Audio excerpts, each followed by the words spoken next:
Have you ever been told to stand up straight and you wonder what that actually means? Or maybe you've struggled with making a good connection between your brain and your body. Hi, I'm Dave Butler, and today on this episode of the podcast, I'm talking to Anna. And Anna shares with us her scoliosis journey.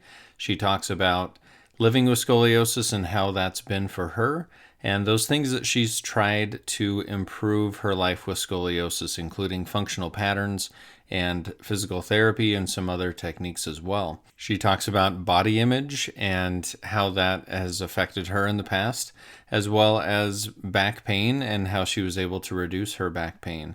I think this is a great episode for anyone with scoliosis, especially adults with scoliosis, to listen to find some good options on things that they can do to relieve the pain that they may have with scoliosis and improve their body image. Without further delay, here is Anna. Hello and welcome to the podcast. Today on the Scoliosis Experience podcast, I'm talking to Anna. Anna reached out to me to see if we could talk about her scoliosis experience, and we chatted a little bit, and I think it would be a great addition to the podcast and help people to really see a variety of scoliosis experiences. So, Anna, welcome to the podcast. Feel free to introduce yourself a little bit. Hi, David. I'm Anna. I heard about the podcast initially when I did a chat GPT search on scoliosis organizations, and I was interested in reaching out, and I came across yours, and you reached back to me, so that was great. I'm from Ontario, Canada, and I'm a teacher now. My experience with scoliosis has really been a lifelong journey of trying to understand my body, manage pain, and figure out how movement affects overall health and well-being. I grew up in a generation where people didn't really talk openly about biomechanics. Yeah. Yeah. So, and chronic pain, posture, or nervous system regulation the way they do today. A lot of things were simplified into comments like stand up straight or structurally or functionally in the body. I started babysitting very young, around age 11, and I was carrying children before my own body was fully developed. Looking back now, I personally think that some of the compensatory movement patterns I developed during that time contributed to the imbalance in my body over the years. Hmm. At the time, though, I had no framework for understanding any of that. I just knew I felt physically uncomfortable, asymmetrical, and eventually increasingly in pain. Over the decades, I explored many different ways of coping and healing, and that journey eventually led me to functional patterns, which was founded by Naudi Agler. Uh, and also, I've done physiotherapy, chiropractic care, movement retraining, and even using artificial intelligence or AI tools to better understand my own imaging and symptoms. Well, that's cool. I actually didn't know that you found us through ChatGPT. So it's that, yeah, you've had quite the journey. Definitely things have changed over time, for you and society, how we research and how we treat. When was the first time that you had heard that you had scoliosis? What was that like? Yeah, how long ago was that? I believe I was diagnosed in my early teens by chiropractors in London, Ontario, although the signs had likely been developing for years before that. One thing I remember very clearly is my mother constantly telling me to stand up straight. Right. She, yeah, The very common thing that I hear is stand up straight. Yep. yeah, she meant well, of course, but neither of us understood that I physically could not organize my body normally anymore. I think a lot of people with scoliosis grow up hearing posture corrections framed almost like discipline or habit, Hmm. when in reality there can be deeper structural and neurological adaptations happening. I remember the first time that I babysat, and then realizing that I didn't yet have the hip structure or Right. stability to comfortably carry children around. So instinctively, I shifted my body in ways that made it easier. At the time, it just felt practical and necessary.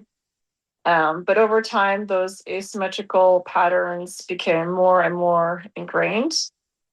As I grew older, I noticed that the lower left side of my back curved inward significantly. If I stood against a wall, I couldn't fully press that part of my back into it. My body just felt uneven all the time, unfortunately.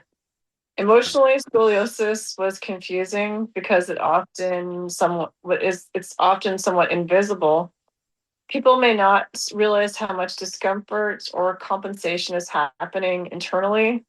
I think I internalized a lot of shame and frustration because I felt like my posture problems were somehow my fault. There's also the social and body image aspect. Especially as a woman, you become aware of asymmetry, clothing fit, posture, shoulder positioning, and how your body looks compared to others. I don't think scoliosis is talked about enough in relation to confidence and identity. So great for you to have this podcast, which really brings out these messages. And physically, I slowly adapted to discomfort to the point where I normalized pain for many years. And in hindsight, I look back and it was over 30 years I dealt with those intense pains. And I think many people with chronic musculoskeletal issues do that. You Mhm. gradually stop realizing how much energy your body is spending compensating. Yeah, I think that's a huge issue because our body adapts naturally to those things, and then those adaptations kind of stick. But I do think those adaptations and those movement patterns, they stick around because the body learns to adapt. And and I mean it's pretty amazing that it does that, but at the same time, it does create movement patterns that aren't the best for us. Definitely. Yeah, I totally agree. So you noticed some asymmetries is what you're talking about, in your waistline and your shoulders and things like that. Yeah, I wasn't actually offered many conventional scoliosis interventions growing up. Mhm. I don't know if that's because where I grew up in southwestern Ontario, but nobody suggested a brace, surgery, consultation, or even imaging. Like, my very first scoliosis x-ray wasn't until 2026. For most of my life, I essentially developed my own methods of coping with pain and dysfunction. I learned how to tolerate discomfort, how to move carefully, and how to avoid aggravating certain areas. Mm. Over the years, I relied heavily on physiotherapy, chiropractic care, massage, stretching, and general pain management strategies. I want to emphasize that those practitioners helped me tremendously, especially with symptom relief and keeping me functional. But despite that support, I still felt like my body was fundamentally compensating all the time. A few years ago, my chiropractor, Dr. Corinne Theriault in Cornwall, Ontario, suggested I look into functional patterns. At first, I was intrigued, but also skeptical because when you've lived with scoliosis for decades, you become cautious about promises. I took the functional patterns 10-week online course, which is like their intro level. I learned a lot conceptually, but I struggled applying everything to my own body because scoliosis creates such unique compensations and asymmetries. Eventually, I connected with Stephanie Bennett. She's a functional patterns personal trainer with natural path roots based out of Brantford, Ontario. And she worked with me mostly virtually beginning in 2024. That became a major turning point for me working with Stephanie. Um, Before working on these movement patterns more deeply, my pain levels at night were honestly severe. I used to wake up with stabbing sensations in my back that felt like a knife digging into certain areas near my spine. Sleep was difficult at times because my body never fully relaxed. One thing that really stood out to me was realizing how disconnected certain areas of my body had become. For Mm. example, I had tremendous difficulty doing dead bugs properly because I couldn't even press my spine into the floor. Stephanie also pointed out that when I stood up against a wall, part of my lower back simply could not make contact. That moment was surprisingly emotional because it made the imbalance undeniable in a very physical way. Then she explained posture completely differently than I had ever understood it before. Hmm. Growing up, I interpreted stand up straight as stiffening my body, locking my knees, and trying to force vertical posture through tension.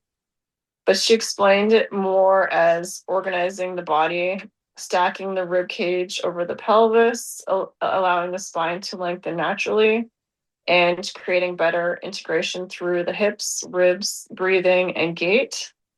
I remember her telling me to slightly bend my knees rather than lock them.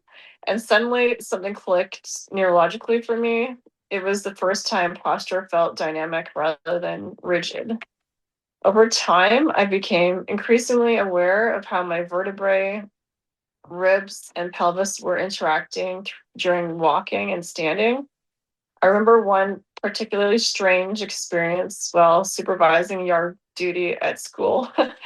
I could actually feel areas along my spine gradually changing position and moving differently than before.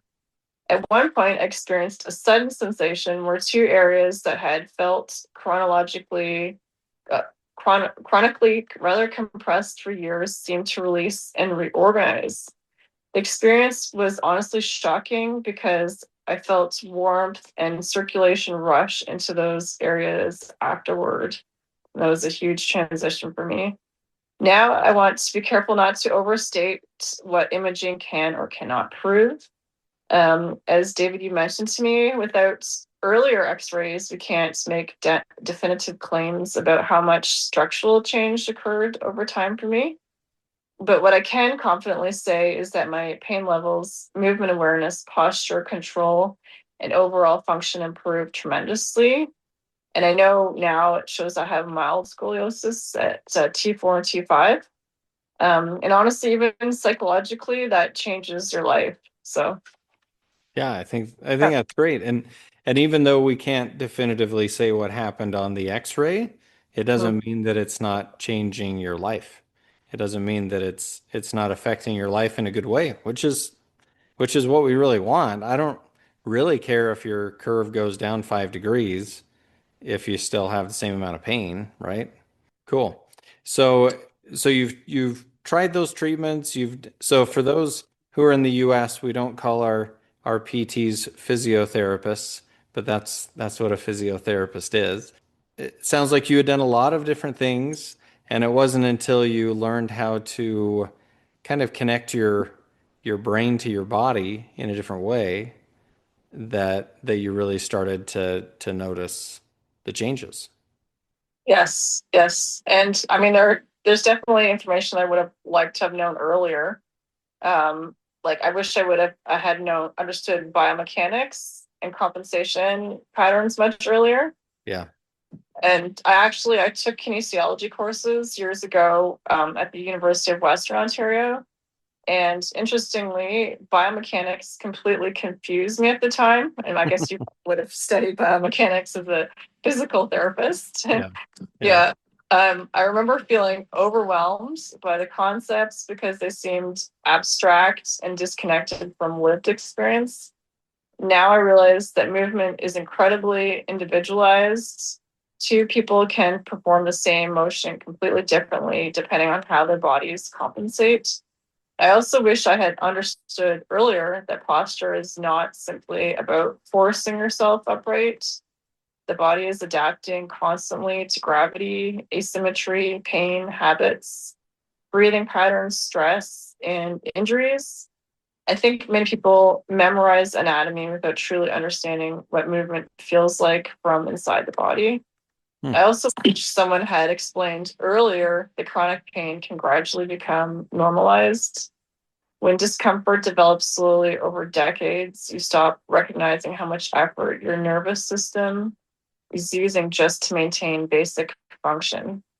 And emotionally, I wish scoliosis had been talked about more openly and compassionately. So when you say you wish it would have been talked about more compassionately, Yeah. what do you mean by that? That was an interesting. Well, and this comes from having been with the functional patterns for years, but I think now, especially with Naudi Adler's ideas, he uses the word dysfunction and something that he likes to address, and I feel like that's more of a compassionate approach rather than it being something that we cannot address. It feels more main to me somehow. Yeah, Like it feels like you can change it rather than it being set. exactly, yeah. Yeah. We can do something about it rather than, oh, this is just how I'm stuck. Right, or take Tylenol to go to bed or something. Right, exactly. So that's that's good. So when you were younger, you wish it would have been addressed more like that. It would have been talked about in a different way, more positive way that something could be done rather than you just have to live with it. Exactly, that's right. Okay. But yeah, I did find more solutions. So here we are today. So Yeah. Well, that's great. And I like to hear your journey of how you were able to, I mean, you did the work, definitely. And you're noticing the benefits from that, even though you mentioned that when you stood against the wall and one side of your back was against the wall, you said it was undeniable at that point. It became more real to you, the asymmetries that you had. I think you have to have that turning point to really understand what to do about it. Would you agree with that? I do, and I do have advice I can give to similar like others in a similar situation. Yeah, go ahead. And my biggest advice would be not to lose hope, like we were saying, be positive about this, but also not to expect quick fixes. Like it's been for me decades I've been going through this. And I think healing or even just improving function and reducing pain often comes from consistency, curiosity, and patience rather than one miracle solution. For me, functional patterns help me better understand movement and compensation patterns, but I also strongly believe that physical therapists, those in Canada, physiotherapists, chiropractors, massage therapists, and other practitioners helped play an important role in helping me manage pain throughout the process. I also encourage people to advocate for themselves medically and educationally. I didn't even realize until recently that adults could request imaging and learn their cob angle. So that's something completely new to me. Yeah. Another thing that surprised me was how useful AI became as an educational tool. After David, you encouraged me to get X-rays. I uploaded the reports and notes into Chat GPT, and they have a free version. Even you don't have to do the deluxe. And I Right. used it to help me understand the terminology, the muscle imbalances, breathing suggestions, and posture concepts. It allowed me to ask better questions and become more involved in my own care. I think technology can empower patients tremendously when used responsibly, but I also think it's important to stay realistic and careful about claims. Pain reduction, improved function, improved breathing, and better posture awareness are incredibly meaningful outcomes, even if structural measurements don't fully tell the whole story. And Right. finally, I would tell people not to disconnect emotionally from their bodies. I think many people with chronic pain begin viewing their body almost as an enemy. For me, part of healing has been learning to reconnect with my body with curiosity rather than frustration. And that whole compassion word of like, I there's hope there, you know. I think that is huge. Not seeing your body as the enemy, because if you see your body as the enemy, you can never get away from the enemy. Yeah. That's that's really interesting. I hope people take that away from it, that you might not like that you have scoliosis, but it's still part of you. Yeah, I think scoliosis is often much more emotionally impactful than people realize. There is a tremendous amount of pressure in modern culture around symmetry, posture, appearance, and physical perfection. You can see it in magazines if you go to the pharmacy or something.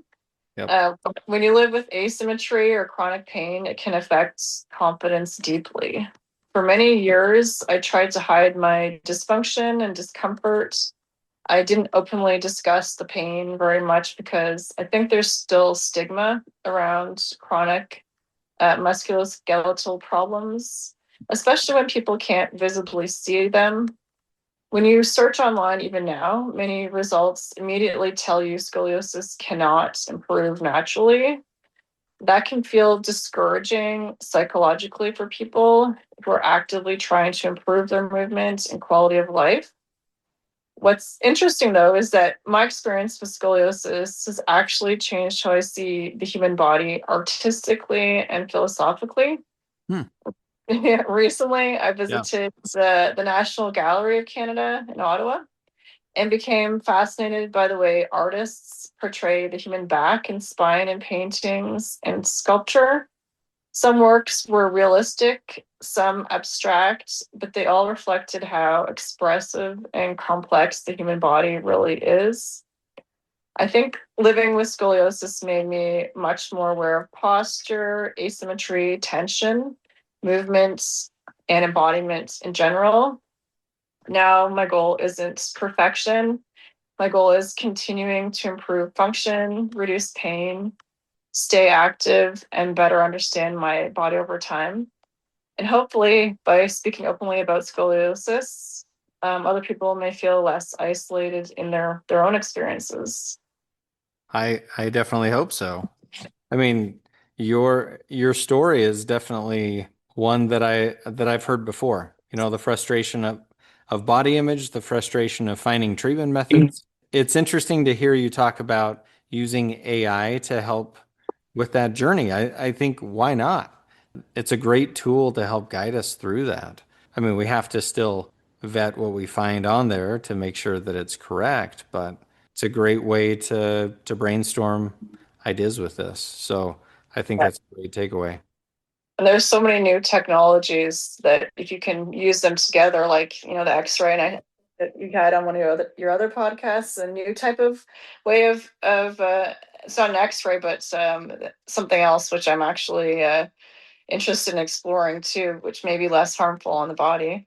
Um, but yeah, I think one of the biggest lessons from this journey is that the body is incredibly adaptable. Even after decades of compensation and pain, meaningful improvements in movement, awareness, and quality of life are still possible. For me, this journey has involved not only physical rehabilitation, but also education, self awareness, emotional growth, and learning to listen to my body differently. I'm still learning, still improving, and still curious about what's possible. I think things are changing rapidly with that. So I think there are a lot of things possible that we don't even know yet. And so I think continuing the journey is fantastic. And it sounds like you're on the right path. I'm impressed with what you've been able to do. Yeah, I'm glad that we've been able to connect and that I've been able to share my journey on the scoliosis experience. I appreciate your time. I appreciate the advice, and I came away with some good takeaways as well from this. And I think it's always interesting to see from the patient's perspective rather than the therapist's perspective what's happening with treatment. And I don't have scoliosis. I don't know what it's like to live with scoliosis. I thank you for that. Thanks for being on the podcast, Anna. Oh, thank you. And I know a lot of people have posture dysfunctions, and not only scoliosis, but other pain. So there's so many ways to be positive about this. So And rather than just stand up straight, which is what most parents tell their kids still, there is a better way to do yeah, that. That's less intense. So I think yeah. that's a takeaway as well.